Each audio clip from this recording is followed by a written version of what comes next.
எல்லா மனுஷருமே ஏதோ விதத்துல உடைக்கப்பட்ட நிலையில தான் வர்றாங்க. பாவம் அவளை நாசமாக்கி இருக்கிறது. ನನಗೆ ಗೊತ್ತು ಎಲ್ಲ ಬರುವಂತವರು ಎಲ್ಲರೂ ಯಾವುದೋ ಒಂದು ರೀತಿಯಲ್ಲಿ ಮುರಿಯಲ್ಪಟ್ಟವರಾಗಿ ಬಂದಿದ್ದಾರೆ. ಪಾಪ ಅವರನ್ನು ನಾಶ ಮಾಡಿದೆ. அவர்களுக்கு தேவனுடைய பாவ மன்னிப்பையும் அவருடைய இரக்கத்தையும் தயவையும் அவர் எப்படி இடிந்து போன சுவர்கள் போல இருக்கிற நம்முடைய வாழ்க்கையின் மதில்களை திரும்ப அற்புதமாய் கட்டி தருகிறவர் என்பதை போதிக்க ஆரம்பிச்சார். ದೇವರು ಎಷ್ಟು ಕ್ಷಮೆ ಉಳ್ಳವರು, ರಕ್ಷಿಸುವನು, ಬಿಡಿಸುವನು ಮಾತ್ರವಲ್ಲ, ಕೆಡವಲ್ಪಟ್ಟ ಜೀವಿತಗಳನ್ನು ಹೇಗೆ ಪುನಃ ಕಟ್ಟುತ್ತಾನೆ ಎಂಬುದರ ಕುರಿತು ಅವರಿಗೆ ಬೋಧಿಸುತ್ತಿದೆ. கடகடகடன் ஜனங்க வர ஆரம்பிச்சாங்க.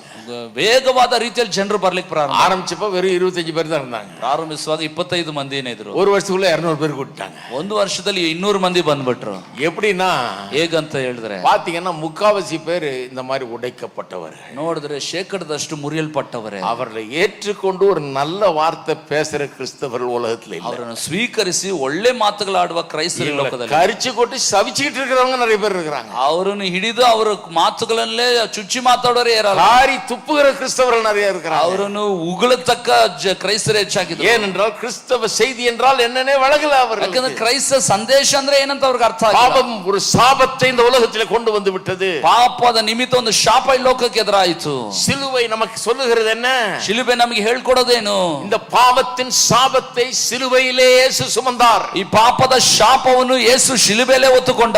நாமெல்லாம் உடைக்கப்பட்டவர்கள். ನಾವೆಲ್ಲರೂ ಒಡೆಯಲ್ಪಟ್ಟವರು. எல்லாருக்குள்ளேயும் குழப்பம் இருக்குது. ಎಲ್ಲರೊಳಗೆ ಗೊಂದಲ. எல்லாரும் பாவிகள். ಎಲ್ಲರೂ ಪಾಪಿಗಳು. ஒரு கேட்டாருன்னே கிறிஸ்தவர்கள் எல்லாரையும் பாவின்றீங்க தான் பிடிக்கல எனக்கு. ಒಂದಿನ ಕೇಳಿದೆ, ಏನಯ್ಯ ಎಲ್ಲರೂ ಕ್ರೈಸ್ತನೆಲ್ಲ ಪಾಪಿ ಪಾಪಿ ಅಂತೀರ? எவ்வளவு கொழுப்பு இருந்தா மத்தவங்கள பார்த்து பாவின்னு சொல்லுவீங்க நீங்க. ಎಷ್ಟು ಕೊಬ್ಬಿದ್ರೆ ಇತರ ನೋಡಿ ಪಾಪಿಗಳು ಅಂತ ಹೇಳ್ತೀರಿ. அஞ்சனா ஐயா தப்பா நினைச்சுக்காதீங்க, அப்படிலாம் நாங்க சொல்றதே கிடையாது. ನಾನು ಹೇಳ್ದೆ, ಅಯ್ಯ ತಪ್ಪಾಗಿ ತಿಳ್ಕೊಬೇಡ್ರಿ. இல்லையே சொல்றீங்களே, நீங்க எல்லாம் சொல்றீங்களே, கிறிஸ்தவ பிரசங்கம்லாம் அப்படிதான் சொல்லுது. ಇಲ್ಲ ಹೇಳ್ತಿರಲ್ಲ, ಕ್ರೈಸ್ತ ಪ್ರಸಂಗ ಹಂಗೆ ಹೇಳ್ತದೆ.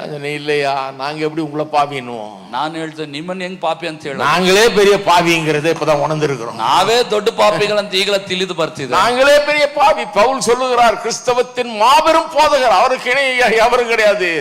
இயேசுவுக்கு பிறகு கிறிஸ்தவத்தின் மாபெரும் போதகர் பவுல். அவர் சொல்லுகிறார், பாவியிலும் பிரதான பாவி நான். ಪೌಲನ್ ನೋಡ್ರಿ, ಕ್ರಿಸ್ತನಿಗೆ ನಂತರ ದೊಡ್ಡ ಬೋಧಕ ಅವನೇ ಹೇಳ್ತಾನೆ, ಪಾಪಿಯಲ್ಲೇ ಪ್ರಧಾನ ಪಾಪಿ ನಾನು. அப்ப நாங்கெல்லாம் பாவியா? ಅಂದ್ರೆ ನಾವೆಲ್ಲ ಪಾಪಿ ಅಯ್ಯ. இரக்கத்தை நாங்கள் பெற்றிருக்கிறோம். ಆತನ ಕರುಣೆಯನ್ನು ಪಡೆದಿದ್ದೇವೆ. அதனாலதான் மற்ற பாவிகளை பார்த்து சொல்றோம், அப்பா உனக்கு அதே பிரச்சனை தான், வா இரக்கத்தை பெறும்படியாக வா.